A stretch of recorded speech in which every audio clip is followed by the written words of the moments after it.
오늘의 이야기가 당신의 마음에 깊은 울림을 준다면 잠시 시간을 내어 구독과 좋아요를 눌러주세요.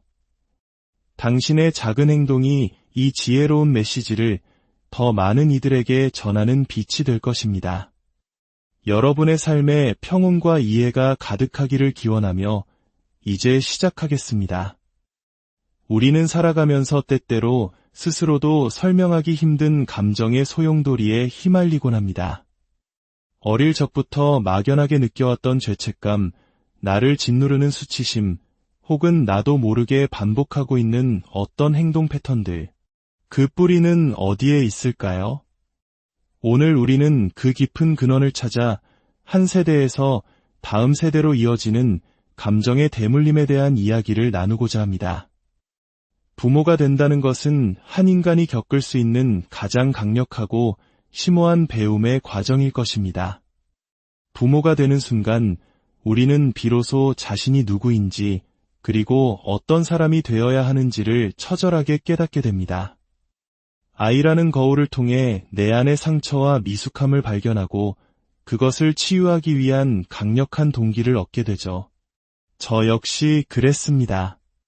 제 아이들이 겪는 어려움을 마주했을 때 저는 그 문제의 근원이 다름 아닌 저 자신에게서 비롯되었음을 깨달았습니다. 제가 해결하지 못했던 과거의 상처와 트라우마가 무의식적으로 아이들에게 전달되었던 것입니다. 이것이 바로 우리가 오늘 이야기할 핵심 주제입니다. 많은 사람들이 중독이나 깊은 마음의 고통을 이야기할 때 그 뿌리가 유년 시절의 경험과 맞닿아 있다는 사실을 발견합니다. 자아가 형성되는 결정적인 시기, 아이들은 주변 사람들, 특히 부모와의 관계를 통해 세상을 배우고 자기 자신을 만들어갑니다. 아이들은 스펀지와 같아서 부모가 느끼는 고통과 스트레스를 그대로 흡수합니다. 제 이야기를 예로 들어보겠습니다. 저는 1944년 나치가 헝가리를 점령한 직후에 태어났습니다. 당시 제 어머니는 생존조차 불투명한 극심한 공포 속에서 저를 낳으셨고 저를 친척에게 잠시 맡겨야만 했습니다. 갓 태어난 아기였던 저는 끊임없이 울었다고 합니다. 어머니는 의사에게 전화해 아이가 도무지 울음을 그치지 않아요 라고 호소했지만 의사는 이렇게 대답했습니다. 지금 내 모든 유대인 아기 환자들이 울고 있어. 모두가 울고 있단 말이오. 전쟁의 공포와 절망이 도시 전체를 뒤덮었을 때 가장 연약한 존재인 아기들은 그 불안의 에너지를 온몸으로 느끼고 있었던 것입니다. 이것은 비단 전쟁과 같은 극단적인 상황에만 해당되는 이야기가 아닙니다. 부모가 일상의 스트레스와 경제적 어려움, 혹은 관계로 인한 갈등 속에서 두려움에 떨고 있다면 그 에너지는 고스란히 아이에게 전달됩니다. 그리고 더욱 중요한 것은 아이들은 그 모든 불안과 불행이 자기 자신 때문에 비롯되었다고 믿는다는 점입니다. 아이의 자기중심적 사고는 엄마, 아빠가 불행한 건 나 때문이야 라는 무의식적인 결론으로 이어집니다. 그 결과 어떤 사람들은 평생 동안 그 근원을 알 수 없는 깊은 죄책감을 안고 살아갑니다. 부모를 행복하게 해주지 못했다는 자책감에 시달리는 것이죠. 하지만 애초에 부모를 행복하게 만드는 것은 아이의 역할이 아니었습니다. 그럼에도 불구하고 어린아이는 세상의 모든 일을 자기 자신과 연결짓는 본능을 가지고 있습니다. 이것이 바로 세상의 만연한 수치심과 죄책감의 거대한 근원입니다. 흔히 중독에 빠진 사람들은 자신의 행동 때문에 수치심을 느낀다고 말합니다. 하지만 순서가 반대입니다. 그들은 중독되기 이전부터 이미 깊은 수치심을 느끼고 있었습니다. 수치심이 먼저 있었고 그 고통을 잊기 위한 탈출구로 중독이 따라온 것입니다. 이러한 메커니즘은 중독뿐만 아니라 우리가 겪는 수많은 마음의 병과 질병의 근원이 되기도 합니다. 우리의 자아 개념은 이처럼 부모와의 상호작용 속에서 발달합니다. 아이들은 본질적으로 자기중심적입니다. 여기서 자기중심적이라는 말은 부정적인 의미가 아닙니다. 세상의 모든 일이 자신을 중심으로 일어난다고 믿는 발달 과정의 자연스러운 특징을 의미할 뿐입니다. 세계적인 영적 스승인 틱나탄 스님은 부모가 자녀에게 줄 수 있는 가장 큰 선물은 바로 부모 자신의 행복이다라고 말했습니다. 왜일까요? 아이들은 자기중심적이기 때문입니다. 만약 부모가 행복하다면 아이는 무의식적으로 이렇게 생각합니다. 아, 나는 정말 괜찮은 아이구나. 나는 사랑받을 만한 존재야. 내가 이렇게 멋지니까 엄마 아빠가 행복한 거야. 반대로 부모가 스트레스에 시달리고 불행하다면 아이는 그 원인을 자신에게서 찾습니다. 내가 뭔가 잘못했나 봐. 나 때문에 엄마 아빠가 힘든 거야. 만약 부모가 이혼이라도 한다면 아이는 그 모든 것이 자신의 탓이라고, 자신이 어머니를 불행하게 만들었다고 무의식 깊은 곳에서 믿게 됩니다. 이러한 감정은 실제 아이의 행동이나 존재와는 아무런 관련이 없습니다. 그것은 단지 아이가 세상을 인식하는 방식일 뿐입니다. 하지만 이 유년기의 깊은 오해는 한 사람의 인생을 지배하는 수치심, 실패감, 죄책감의 씨앗이 되어 모든 것에 앞서 존재하게 됩니다. 이런 이야기를 들으면 많은 사람들이 이렇게 반문합니다. 그럼 이 모든 게 다 우리 부모님 탓이라는 건가요? 저는 잘못이나 탓이라는 단어를 결코 사용하지 않습니다. 제 생각의 틀 안에는 그런 개념이 존재하지 않습니다.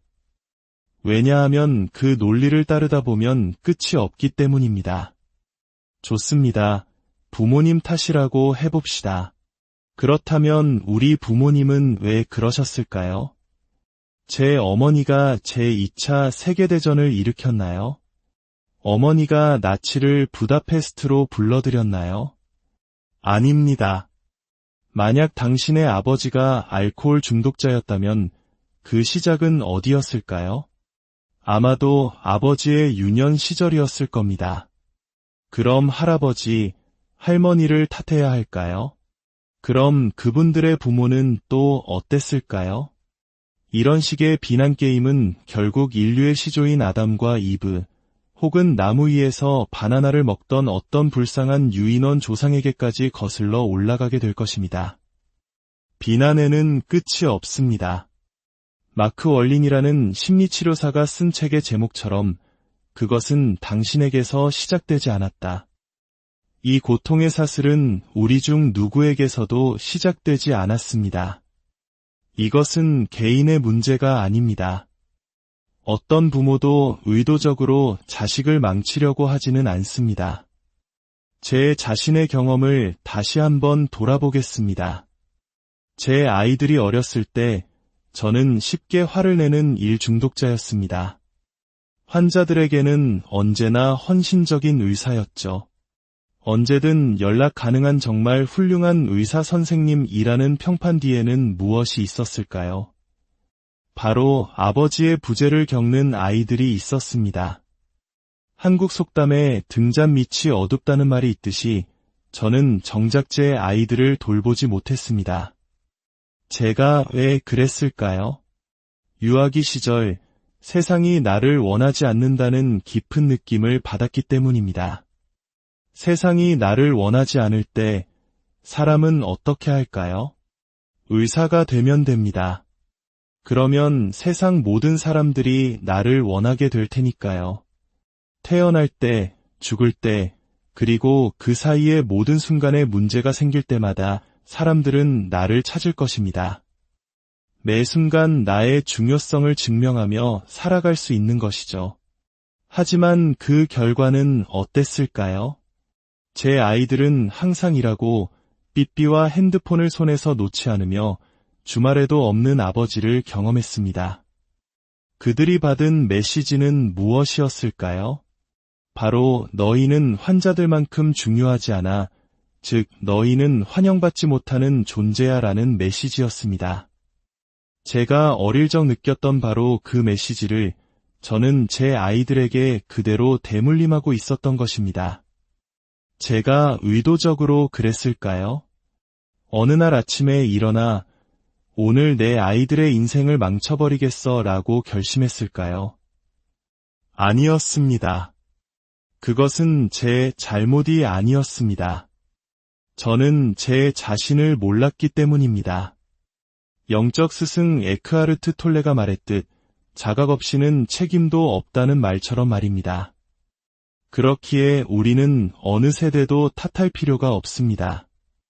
모든 세대, 모든 사람을 향한 연민의 마음을 가져야 합니다. 우리는 모두 무의식적인 패턴에 갇혀 있었고 더 나은 방법을 몰랐기 때문에 그 패턴을 다음 세대에 물려주었을 뿐입니다. 하지만 여기서 우리는 잘못과 책임의 중요한 차이를 이해해야 합니다. 잘못은 의식적인 의도를 전제로 합니다. 내가 무언가를 명확히 알고 있고 그것이 옳지 않다는 것을 알면서도 이기적인 이유로 의도적으로 행동했을 때 잘못이 성립됩니다. 하지만 그런 경우는 인생에서 극히 드뭅니다. 반면 책임은 다릅니다. 책임의 영어 단어 리스판서빌러티는 리스판스어빌러티, 즉 응답할 수 있는 능력을 의미합니다. 과거에 일어난 일이 제 잘못은 아닐지라도 그로 인해 형성된 지금의 내 삶에 응답하고 그것을 변화시켜 나갈 사람은 바로 나 자신뿐입니다. 책임을 진다는 것은 일단 무언가를 깨달았다면 그것을 치유하고 바로잡기 위해 내가 할 수 있는 일을 하는 것을 의미합니다. 이것은 스스로를 비난하는 것과는 전혀 다른 차원의 이야기입니다. 물론 저도 오랫동안 제 자신을 탓해왔습니다. 스스로를 비난하지 않는 법을 배우는 데는 정말 오랜 시간이 걸렸습니다. 비난은 아무것도 해결하지 못하는 슬픈 게임일 뿐입니다. 수피 시인 하페즈는 800년 전에 이미 이렇게 썼습니다. 비난은 얼마나 슬픈 게임인가. 이제 우리는 이 슬픈 게임을 멈추고 책임이라는 새로운 길을 선택해야 합니다. 나의 상처가 부모님에게서 비롯되었을지라도 그 상처를 끌어안고 치유하며 이 고통의 대물림을 나의 세대에서 끊어내는 것은 온전히 나의 책임입니다. 이것이야말로 진정한 어른이 되는 길이며 나 자신과 다음 세대를 위한 가장 위대한 사랑의 실천입니다. 이해는 모든 성장의 시작입니다. 당신과 당신의 다음 세대가 과거의 그림자에서 벗어나 더 자유롭고 행복한 삶을 살아가기를